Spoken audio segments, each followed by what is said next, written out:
तक कोई शिया सुन्नी देवबंदी बरेलवी तमाम फिरकों में जो बसे हुए थे, लेकिन असद साहब ने एक बहुत बेहतरीन काम किया हैदराबाद से आके कि इसको एक कौम को एक किया, कौम को जगाया, कौम को बताया कि आपकी क्या पावर है, आपकी वोट की क्या पावर है, उसको जगाया, उसको तैयार किया।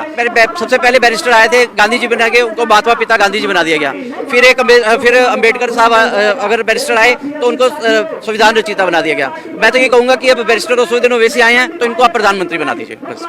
मोदी जी को झुका के 2% सिखों ने अपना बिल वापस करवाया, ये तो 20% है मुस्लिम, ये अपना CNRC बिल क्यों नहीं वापसी करवाते? अगर 2% सिख अपना बिल वापसी करा सकते हैं, किसान बिल वापसी करा सकते हैं, सिख अब जाटों के साथ मिलकर किसान बिल वापस करा सकते हैं, तो ये दलितों के साथ मिलकर क्यों नहीं अपना बिल वापस करा सकते? इनके पास कौन सी कमी है? 20% की इनके तादाद है, अगर 18% की तादाद अगर दलितों की लगा लो तो कौन सा बिल नहीं माफ करा सकते? सारे बिल वापस करा सकते हैं। हमने क्या ठेका लिया हुआ बीजेपी को रोकने का? हमने ठेका लिया हुआ है क्या? रोके ना जिनको रोकना है, वो ये कर रहे हैं।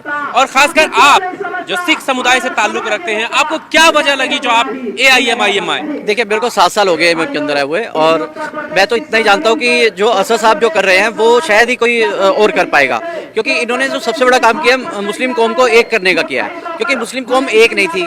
अभी तक कोई शिया सुन्नी देवबंदी बरेलवी तमाम फिरकों में जो बसे हुए थे, लेकिन असद साहब ने एक बहुत बेहतरीन काम किया हैदराबाद से आके कि इसको एक कौम को एक किया, कौम को जगाया, कौम को बताया कि आपकी क्या पावर है, आपकी वोट की क्या पावर है, उसको जगाया, उसको तैयार किया। और देखिए, अपनी कौम के लिए काम करना कोई गलत बात नहीं है। बीजेपी हिंदुओं के लिए काम करती है, राम मंदिर के लिए काम करती है, अगर वैसे सब मुसलमानों के लिए काम करते हैं तो बहुत अच्छी बात है। वैसे बात तो वही हुई ना कि बात कर रहे हैं, आप कर रहे हैं। नहीं, देखिए, वो कर रहे हैं या हम कर रहे हैं, बात ये नहीं है। हम लोग अपना काम कर रहे हैं, वो लोग अपना काम कर रहे हैं।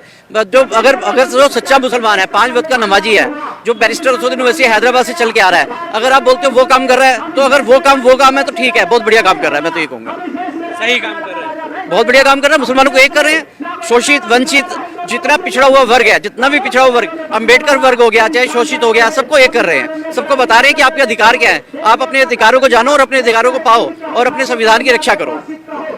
मैं आपसे इसीलिए मैं ये सवाल पूछ रहा हूँ क्योंकि आरोप जो लगते हैं ना कि नफरत होने का काम जो है ओवैसी के देखिए, एक परिवार को एक करना कोई नफरत नहीं होती है। जब एक मुसलमान पैदा होता है तो वो मुसलमान होता है, सुन्नत होता है। अगर उसको एक करना कोई नफरत नहीं है, कोई नफरत नहीं है।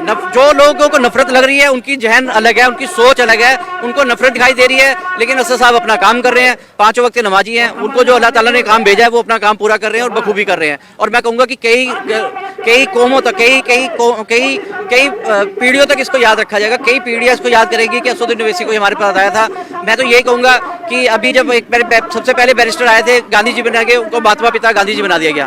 फिर अम्बेडकर साहब अगर बैरिस्टर आए तो उनको संविधान रचयिता बना दिया गया। मैं तो ये कहूँगा कि अब बैरिस्टर और दिन ओवैसी आए हैं तो इनको आप प्रधानमंत्री बना दीजिए बस। आप प्रधानमंत्री बनाना चाहते हैं? बिल्कुल सर, बिल्कुल, ये अपनी अपनी सोच है।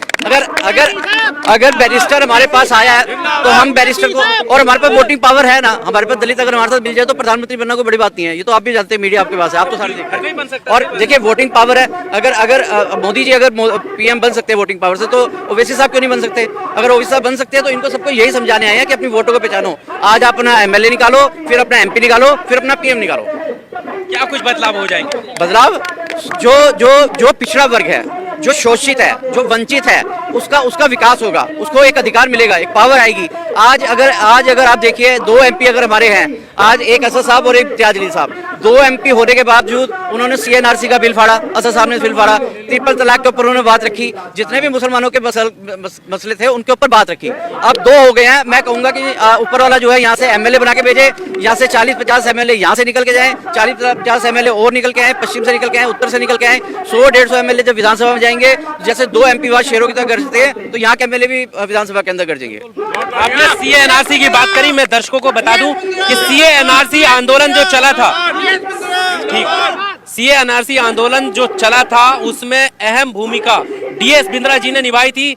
जंतर मंतर से लेकर शाहीन बाग हर जगह इन्होंने लंगर भी लगाए और एक बड़ा चेहरा वहां पर रहे थे। CA-NRC की बात अगर हम करें, लेकिन अभी हम जो है पार्टी लेवल की विधानसभा चुनाव है उनकी हम बात कर रहे हैं। विधानसभा चुनावों में क्योंकि लगातार हिंदुत्व के एजेंडे पर यहाँ पर जो है हिंदू मुस्लिम में लोग बढ़ जाते हैं, और वोट करते हैं। आपके अहम मुद्दे क्या होंगे जिनको देखकर जनता को लगे कि नहीं अब AIMIM को वोट डालना चाहिए? नहीं देखिए, मुद्दे तो बहुत सारे हैं। मुद्दे हम मैं गिनवाने बैठूंगा तो बहुत देर हो जाएगी, पीछे हमारा प्रोग्राम चल रहा है, मुद्दे गिनवाने का समय नहीं है।